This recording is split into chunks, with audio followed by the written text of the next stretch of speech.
আসসালামু আলাইকুম ওয়া রাহমাতুল্লাহ। আজকে আমরা এমন একটি দোয়া শিখব যেই দোয়াটি আমল করলে ৭০,০০০ ফেরেশতা আপনার জন্য দোয়া করবেন। ৭০,০০০ ফেরেশতা আপনার জন্য দোয়া করবেন। আপনি কি চান না যে আপনার জন্য ফেরেশতারা দোয়া করুক? অবশ্যই আমাদের মধ্যে এমন কেউ নেই যে আমরা চাই না যে ফেরেশতারা আমাদের জন্য দোয়া করুক। তো দোয়াটা খুবই ছোট, তবে এটার গুণাগুণ ফলাফল অনেক অনেক বেশি। হাদিসের মধ্যে কি আছে দেখুন। হাদিস শরীফে বর্ণিত আছে, যে ব্যক্তি ৩ বার আউযু বিল্লাহিস সামিউল আলিমি মিনাশ শাইতানির রাজিম, আউযু বিল্লাহিস সামিউল আলিমি মিনাশ শাইতানির রাজিম পড়ার পর সূরা হাশরের নিম্নোক্ত আয়াতগুলি সকাল সন্ধ্যা একবার পাঠ করবে। সকাল সন্ধ্যা একবার পাঠ করবে। তার জন্য সকাল থেকে সন্ধ্যা পর্যন্ত এবং সন্ধ্যা থেকে সকাল পর্যন্ত ৭০,০০০ ফেরেশতা মাগফিরাতের দোয়া করতে থাকবে। আর ওই দিন যদি বা রাতে তার মৃত্যু হয়, তার যদি ওই দিনে অথবা রাতে মৃত্যু হয়, তাহলে শহীদ হিসাবে তাকে গণ্য করা হবে। সুবহানাল্লাহ। খুবই গুরুত্বপূর্ণ একটি আমল। এটা আমরা অবশ্যই সকলে চেষ্টা করবে এটা করতে। ৭০,০০০ ফেরেশতা আপনার জন্য দোয়া করবে, আপনার নাজাতের জন্য, মাগফিরাতের জন্য দোয়া করবে। আর যদি ওই দিন অথবা রাতে আপনি মারা যান, তাহলে শহীদ হিসাবে আপনাকে গণ্য করা হবে, শহীদি মর্তবা দেওয়া হবে।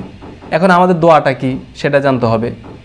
দোয়াটা হচ্ছে শুরুতে আমরা যেটা পড়ব, আউযু বিল্লাহিস সামিউল আলিমি মিনাশ শাইতানির রাজিম, এটা পড়ব। তারপরে সূরা হাশরে যে ৩ আয়াত আছে সেই আয়াতগুলো আমরা পড়ে নেব।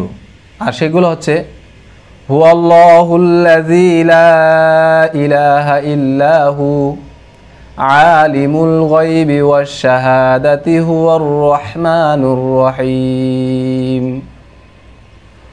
হুয়াল্লাহুল্লাযী লা ইলাহা ইল্লাহু আল-মালিকুল কুদ্দুসুস সালামুল মুমিনুল মুহাইমিনুল আজিজুল জাব্বারুল মুতাকাব্বির, সুবহানাল্লাহি আম্মা ইউশরিকুন, হুয়াল্লাহুল খালিকুল বারিউল মুসাউবিরু লাহুল আসমাউল হুসনা, ইউসাব্বিহু লাহু মা ফিস সামাওয়াতি ওয়াল আরদ ওয়া হুয়াল আজিজুল হাকীম।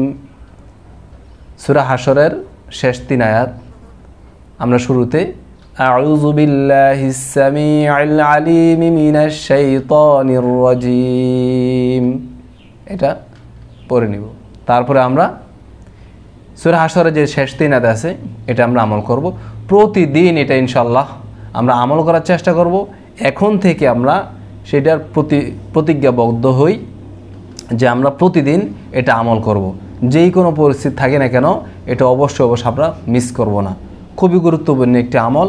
আল্লাহ তাআলা আমাদের সবাইকে, আমাদের ফ্যামিলির সবাইকে এগুলো শিখার এবং আমল করার তৌফিক দান করুন।